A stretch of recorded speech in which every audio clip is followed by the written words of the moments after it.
Bonjour, je suis Agmarat Hussein, professeur de sciences et technologies mécaniques. C'est avec joie et enthousiasme que vous retrouvez encore une fois aujourd'hui avec un nouveau cours intitulé dans lequel on va étudier un mécanisme de transmission de mouvement. Et après on va attaquer la lecture de ce mécanisme dans un dessin d'ensemble pour savoir la loi d'entrée-sortie et aussi le schéma. On va attaquer le schéma cinématique avec les différentes liaisons et à la fin on va entamer une étude RDM d'une poutre de ce mécanisme. Voilà. Notre mécanisme est le suivant. Nous avons ici un mécanisme d'entraînement des tables de déplacement des caisses. L'objectif du mécanisme, c'est de déplacer les objets à travers le tapis. Mais comment arrive le mouvement ici? Voilà. Nous avons ici un moteur électrique. À sa sortie de ce moteur électrique, il y a une boîte à vitesse.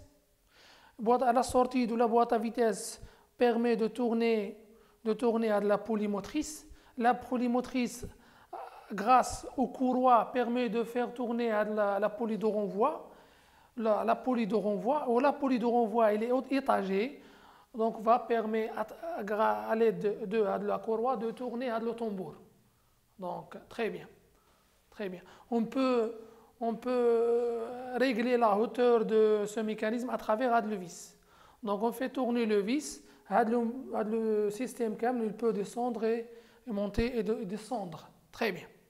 Donc notre part d'étude, il est ici. C'est étudier le fonctionnement le moteur plus la boîte à vitesse. Très bien. Maintenant, on va attaquer le système. Je vous laisse un peu de temps pour savoir lire le mécanisme. Très bien. Nous avons ici un moteur électrique. La partie stator, elle est ici, c'est l'arbre. La partie rotor, plutôt, elle est ici. La partie stator, c'est la pièce numéro 11. Donc la partie stator, elle est fixe. Permet le maintien du support du moteur. Très bien. L'arbre du rotor, il est guidé en rotation par deux roulements. Donc la liaison entre l'arbre du rotor et le stator, c'est une liaison pivot par deux roulements. Roulement à contact radial. Très bien. Ici, nous avons un accouplement. Pas seulement un accouplement, mais il y a le caractéristique d'un limiteur de couple. Très bien. Donc la rotation de l'arbre numéro 9 du rotor, très bien, va me permettre de tourner la pièce numéro 16 grâce aux clavettes. Très bien. La clavette, ici, il y a un petit ferreux doux. Donc la pièce numéro 14, elle va tourner. Très bien. Elle va tourner. Et par conséquent, si la pièce 14, la même chose, il y a une friction ici. Donc le plateau numéro 17, il va aussi tourner. Donc il va tourner à l'aide du couple de friction. Le couple de friction. Très bien. Mais pour réaliser le couple de friction, comme nous avons fait dans le cours, on a démontré que le couple de friction égale à 2 sur 3 n, 2 sur 3 fois n fois f fois r à la puissance 3 moins r à la puissance 3 r au carré moins r au carré égale à aussi n fois f fois l'effort presseur, n fois l'effort presseur fois r moyen. L'effort presseur, il est réalisé ici avec des rondelles Belleville. Les rondelles Belleville permettent de presser les disques entre eux. Si le couple résistif, si l'arbre récepteur numéro 31 il est plus grand que le couple motrice, les rondelles Belleville il va se contracter. Et par conséquent, il y aura un jeu ici. Donc c'est un mécanisme, pas seulement un accouplement, mais aussi c'est un limiteur de couple. Donc on appelle ça un limiteur de couple. Il va limiter le couple si le couple résistif est plus grand que le couple moteur لهدف واحد pour protéger le moteur. Le moteur. Très bien. L'arbre, il est en rotation, il se met en rotation parce qu'il est lié avec le plateau numéro 17 à travers le plateau numéro 14 à travers les clavettes. Donc l'arbre il va tourner. Si l'arbre il va tourner, donc, plutôt il est tourné, il est guidé en rotation par deux roulements à contact radial. Très bien. Ici on a une fourchette à trois pignons. Donc à trois pignons. Très bien. Donc le mouvement dans cette cas de figure, le mouvement se fait par ici, par le pignon. Donc elle va s'engrainer avec cet arbre. La même chose ici, il y a une liaison de Castromont. Très bien. Et la sortie, c'est la poulie numéro 35. La question, mais où est la boîte à vitesse? La boîte à vitesse ici, il y a un levier. Si je fais tourner le levier à gauche, si je fais tourner le levier à gauche par exemple, à droite plutôt, la fourchette va par ici. S'il va ici, on va perdre ce contact et on va gagner ce contact entre cette pignon et cette pignon. Donc c'est la deuxième vitesse. La troisième vitesse, on fait tourner encore plus à droite la fourchette. Donc on va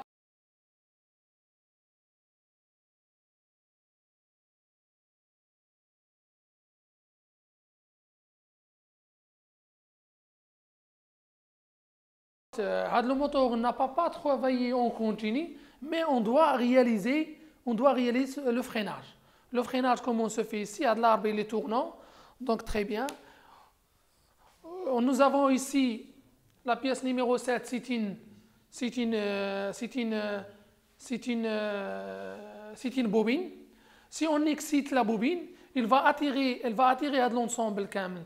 S'il va être attiré, elle va être en contact avec la partie statorique, la partie fixe. S'il est en contact avec la partie fixe, donc elle va s'arrêter. Elle va perdre son énergie cinétique, elle va s'arrêter. Donc on aura le freinage. Vous savez, le rôle du ressort, c'est quoi? Le ressort est quoi ici? Il permet le rappel.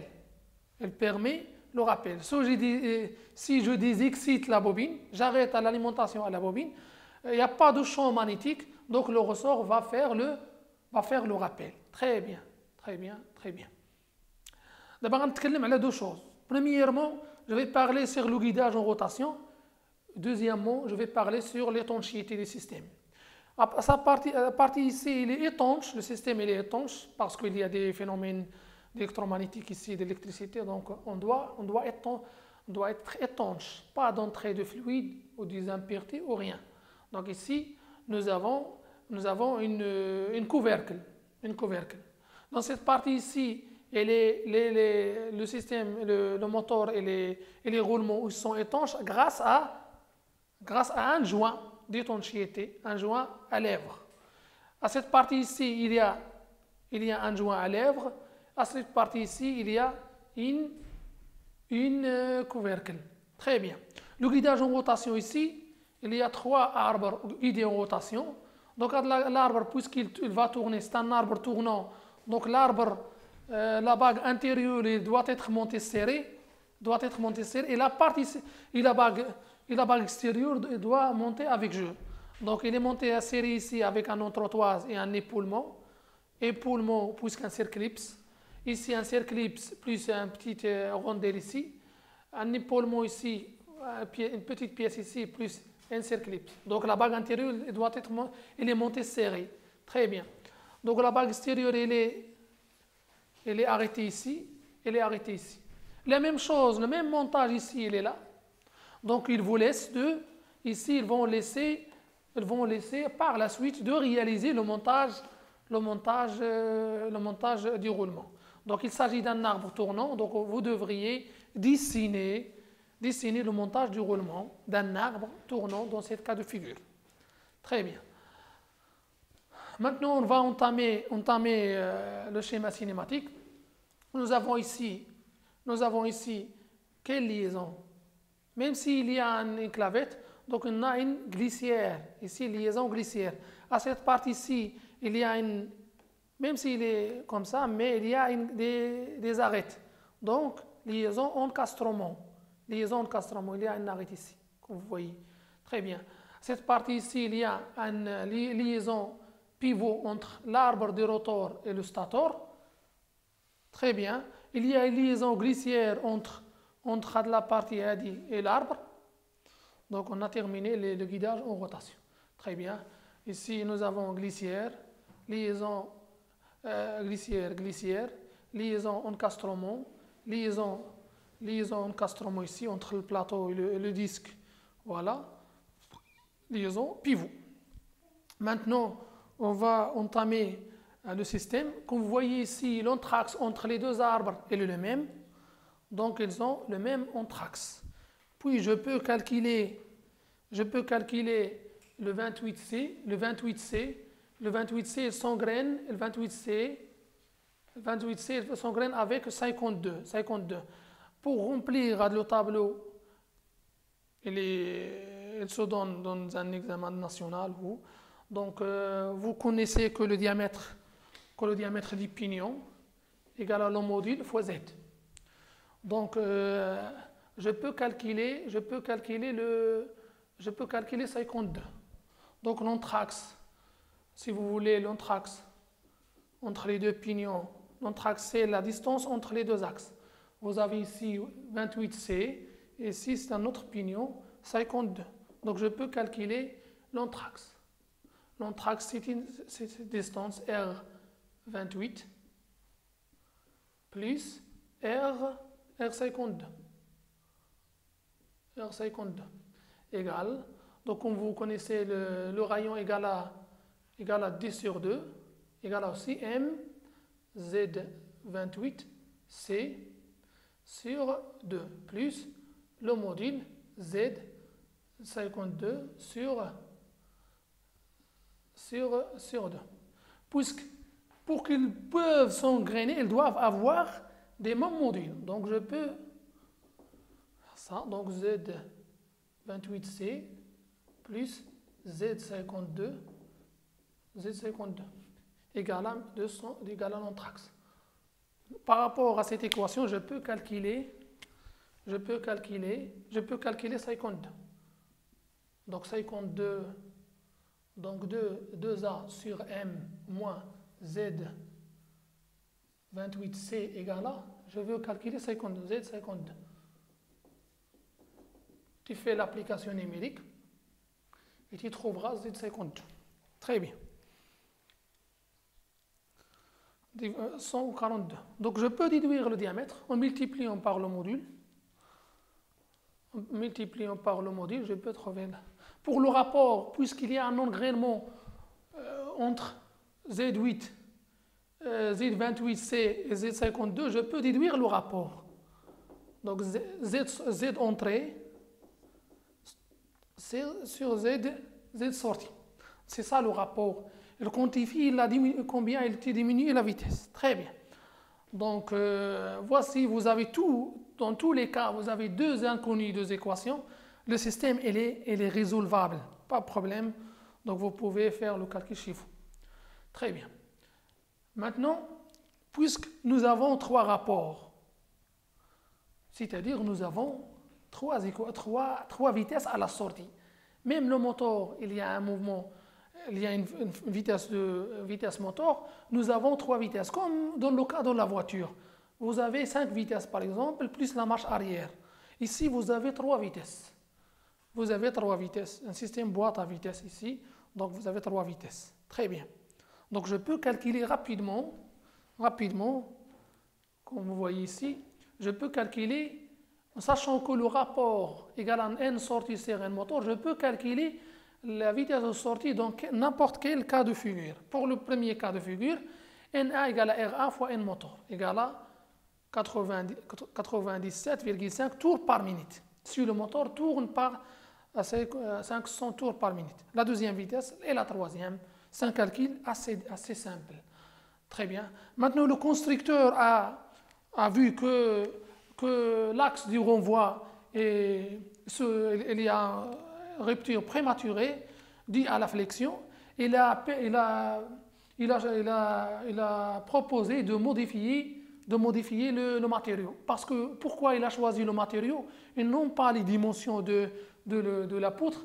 Parce que l'encombrement ne le permet pas. Donc, il a choisi de modifier le matériau. Donc, la modélisation est la suivante. L'axe du renvoi est assimilé à une poutre de section circulaire pleine de diamètre 28 mm, encastrée à l'extrémité à une de ses extrémités A, point A. Il y a une force concentrée au point B et le point C, il est libre. Très bien. Combien de zones on a ici? On a 3 zones, plutôt 3 nœuds. Donc, le nombre de zones égale au nombre de nœuds moins 1. Nombre de nœuds moins 1. Très bien. Donc, pour choisir le matériau, il faut agir sur les deux caractéristiques. C'est la limite élastique du matériau. Pour savoir la valeur de la limite élastique, on doit appliquer une condition. C'est la condition de résistance. Mais tout d'abord, il faut calculer le MFZ max. MFZ max. Très bien. C'est ça l'objectif de l'exercice. Très bien. Donc, très bien. Première question, c'est calculer les inconnus de liaison encastrement. Et liaison encastrement, voilà ici, voici le problème. Liaison encastrement ici, très bien. Donc, nous avons ici, elle est modélisable par une force au point B, une force RA et un moment d'encastrement. Comment je peux calculer? Tout simplement, je fais le principe fondamental de la statique. Tout simplement, le principe fondamental de la statique. Très bien, je le fais. Donc la somme calculée RA, le moment d'encastrement. Je n'ai pas d'espace ici, donc la somme des forces extérieures appliquées à la poutre égale à 0. Donc ici, j'ai la force F plus la force d'encastrement RA égale à 0. Donc je vois ici que les deux forces sont portées par Y. Je fais donc RA est dirigé vers le haut pour résister à la force F. Donc moins F égale à 0, ce qui implique que RA, la projection elle est Y. RA égale à F égale à 1000 newtons. 1000 newtons. Donc RA égale à 1000 newtons. Comment je peux calculer le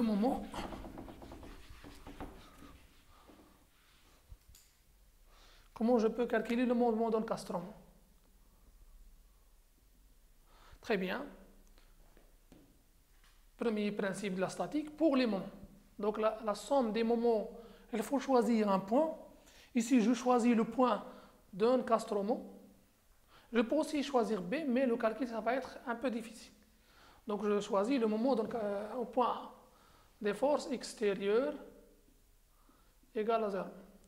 Donc j'ai le moment d'encastrement plus le moment au point A de la force RA plus le moment d'encastrement au point B, au point A de la force F égale à 0. Le moment d'encastrement au point A de R, il est nul parce qu'il n'y a pas de distance, donc il est 0. Donc le moment d'encastrement égale à moins le moment au point A, point de F. Je peux le calculer à travers calcul vectoriel. Le moment de point F, le point F, il va permettre de tourner dans ce sens. Donc le sens x vers y il est positif ou négatif. Donc la force au point F, elle permet de tourner dans le sens négatif. Donc égal à moins F fois la distance liée à B. Très bien. Donc application numérique. AP porté par Z. Donc il est porté par Z. Tu sais, oui. Moins F fois AB porté par Z. Donc application numérique, moins plus. Donc la force est 1000 newtons fois AB égale à 95, donc 0,0 égale à peu près newton mètre. Donc le moment d'encastrement, égale la valeur. Deuxième question, c'est de calculer la valeur de tracé TY et MFZ. Tracé TY et MFZ. Très bien. Donc très bien, TY et X. نعم؟ اي من جوج ياك ما نعاود من الاول. دونك تري بيان. شحال دابا ديال الوقت شحال؟ دونك لو كالكيل دو تي y ام اف زد. بقى مره تي y ام اف زد. تي y ام اف زد. دونك بقى مره ورينا لي كيسيون. لي كيسيون باينين ياك. صافي مزيان. Donc maintenant, on va passer au calcul de les efforts tranchants dans les deux zones. Donc, dans la première zone, X appartient à la zone AB. Donc, TYX, je fais une coupe fictive au point G. Elle est positionnée par rapport à l'origine par une valeur X. Donc, TY. Donc, je peux choisir la côté à gauche de la coupe G ou bien à droite de la coupe G. À gauche il y a la composante RA. Très bien, donc égal à 1000 newtons. Dans la zone 2, X appartient à la zone BC. À la zone PC, TY2,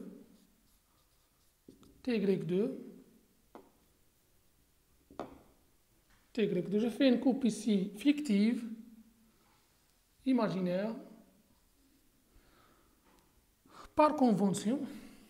À gauche de la coupe G, il y a deux forces, mais dans ce cas-là, je vais choisir à droite, parce qu'il n'y a pas de force, le calcul il est simple. Donc il n'y a pas de force ici égale à 0. Très bien. Pour les moments, donc les moments MFZ, calcul de MFZ, les X tout le long de la poutre. Donc X égale à maintenant appartient à B. Appartient à B. Donc à gauche, je fais la coupe ici. À gauche de la coupe, il y a une force. Donc le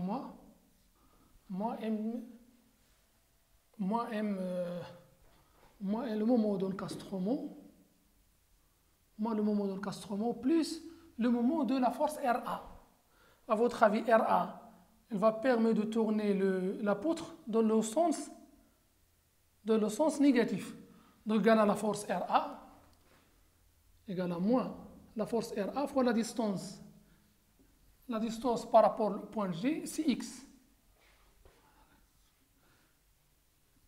Donc égal à moins, égal à le moment d'encastrement, moins 1000 fois X. Très bien, égal à plus 1000X plus. Très bien, c'est une équation de droite. Donc MF1 de X. MF1 de X. La deuxième zone. X appartient à BC. X appartient à BC. Donc le moment MFZ2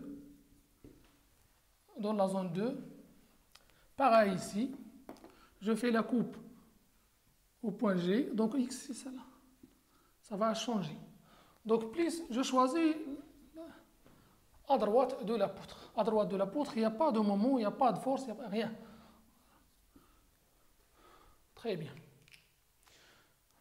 Pour vérifier,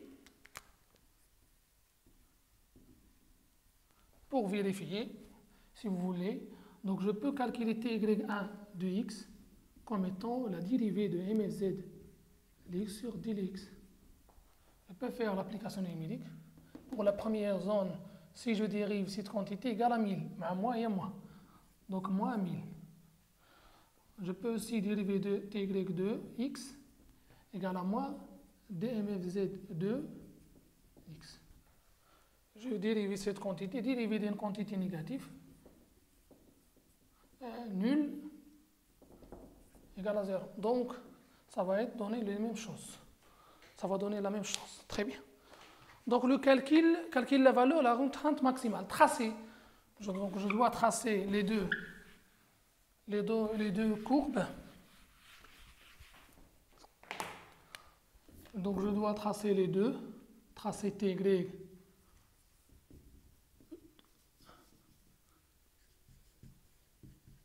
le long de la poutre. Donc, ty les x en newton. On a x. Je trace là-haut. On a le point B. C. Avec un tout au long de la poutre. Elle est constante. Donc, on a moins 1000 newtons. Très bien. Pour mfz, en newton mètre,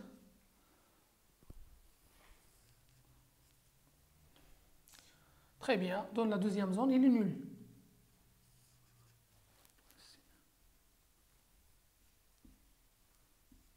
Il est nul.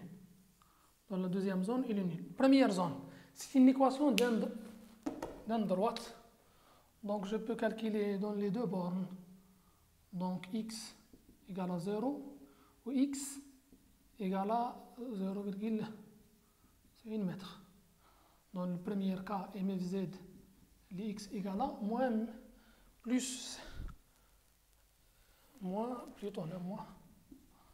c'est quoi? Donc ici, c'est une équation de droite. Dans la deuxième zone, mfz donc égale à moins 1 newton mètre. Dans la deuxième zone, mfz de x de 0,051 mètre égale à 0. Donc voilà. Deuxième zone, mfz. Maintenant, passer à calculer la valeur de la contrainte maximale due à la flexion.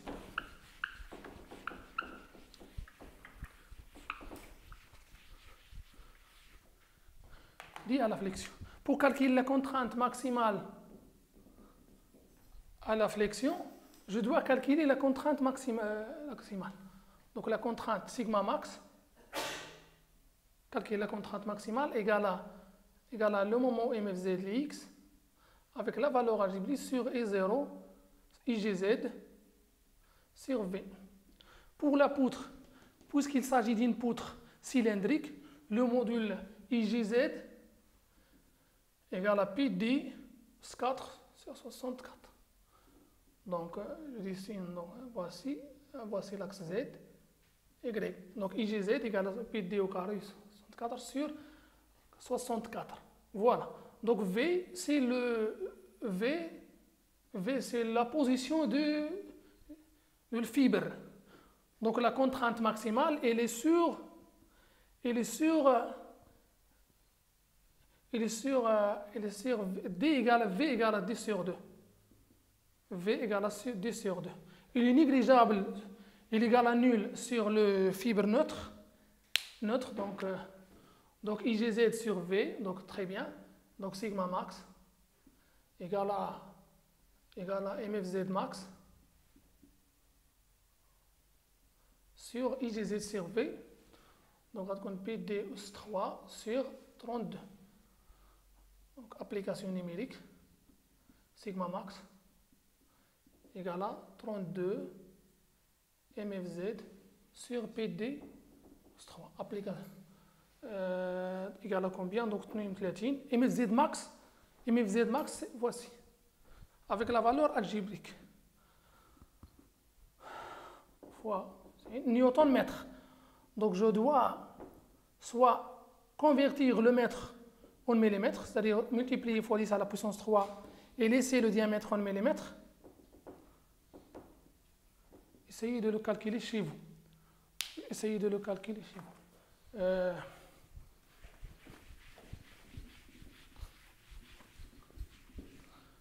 Très bien, cinquièmement.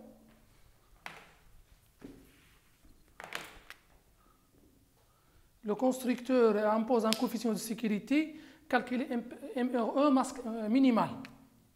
Donc, quand il s'agit de quelque chose de minimal, on doit appliquer une condition. Donc, j'applique la condition de résistance.